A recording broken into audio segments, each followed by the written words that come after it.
Today in this video we are going to take up the next poem of our English book, that is O Captain, My Captain by Walt Whitman.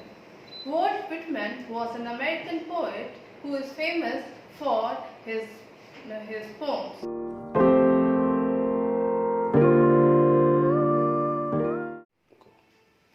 Walt Whitman composed O Captain, My Captain to commemorate Abraham Lincoln in the wake of his assassination in 1865, just 5 days after the end of American Civil War. The three-stanza poem employs a layered conceit which represents Abraham Lincoln as the eponymous of captain of a ship returning to port. The ship represents the Union's cause, and its victory at the sea is the Union's victory in the Civil War, which continued from 1861 to 1865.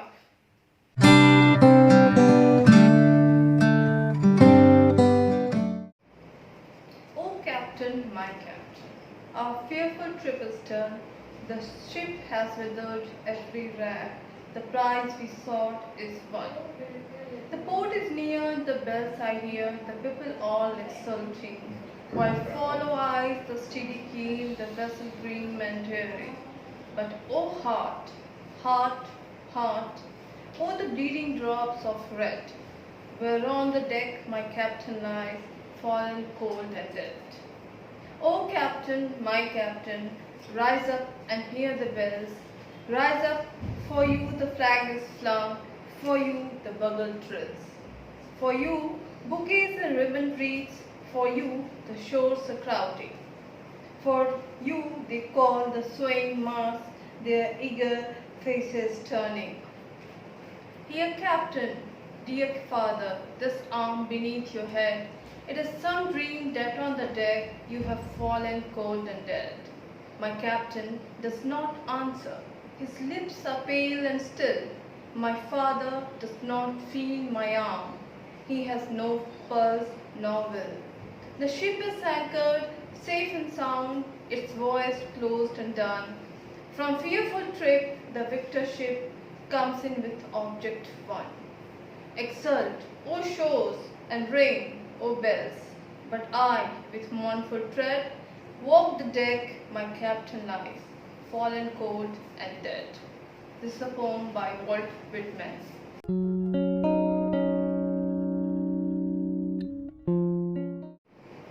Elegy commonly refers to a song or a poem lamenting one who is dead. So, this poem, O my captain, O Captain, my captain, is an elegy which is lamenting the death of Abraham Lincoln after the Civil War.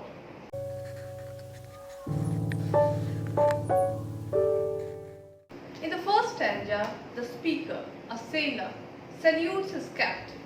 He reports that their voyage is successful and nearly complete, and that the prize they sought is won.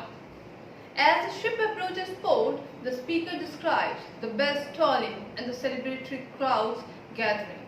But in a sudden shift, the speaker exclaims that his captain has fallen on the deck cold and dead. In the second stanza, O Captain, my captain, rise up and hear the bells, rise up for you, the flag is flung, for you the bugle trills. For you bouquets and ribbon wreaths, for you the shores are crowding, for you they call the swaying mass, their eager faces turning. Hear, Captain, dear Father, the sound beneath your head, it is some dream that on the deck you have fallen cold and dead. In the second stanza, the speaker implores his captain to rise up and see the crowd eagerly rejoicing in his victorious return. As the speaker tells his captain, for you the flag is flung, for you the bugle thrills, and for you the shores are crowding. Again the tone shifts as the speaker acknowledges that his captain has fallen cold and dead, but expresses hope that it is some dream.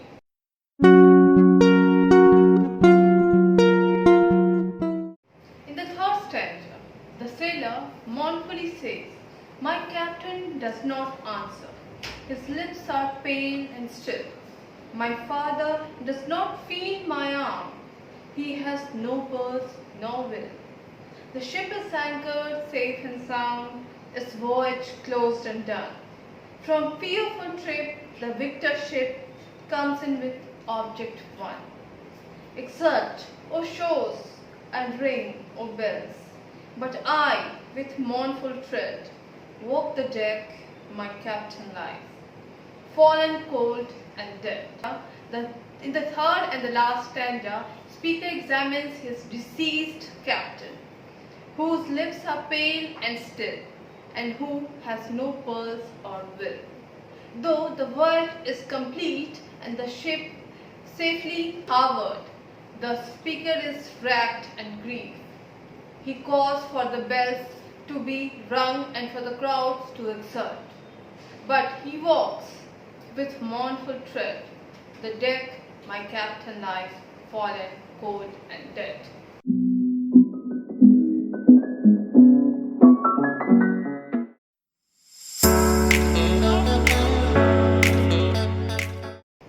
The major theme that runs throughout the poem is the death of Abraham Lincoln at the end of the Civil War, which deprived the United States of the great president.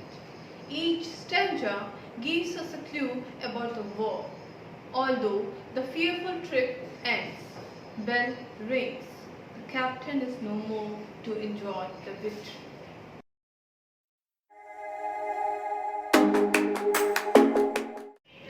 Now let's discuss a few poetic devices which are used in the poem.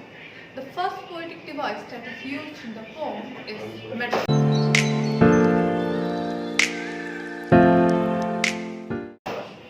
A metaphor is a word or a phrase that is used to make a comparison between two people or things, animals or places without life or acts.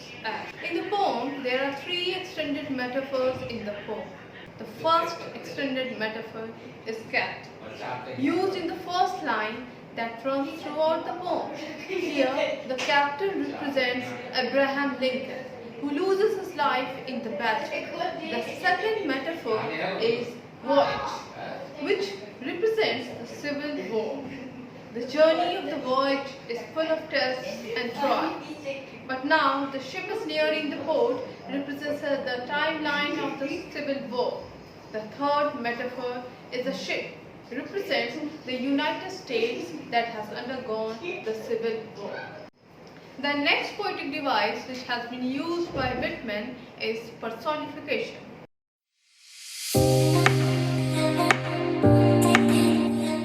Personification is a poetic device which gives humanly qualities to lifeless objects.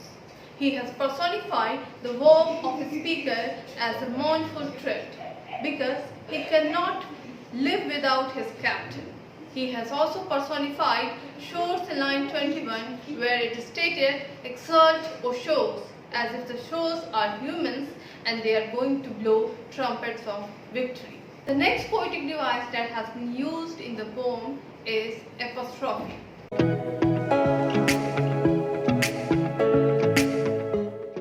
Apostrophe is a device used to call somebody or something from afar. Here, the poet has used an apostrophe to call his dead captain.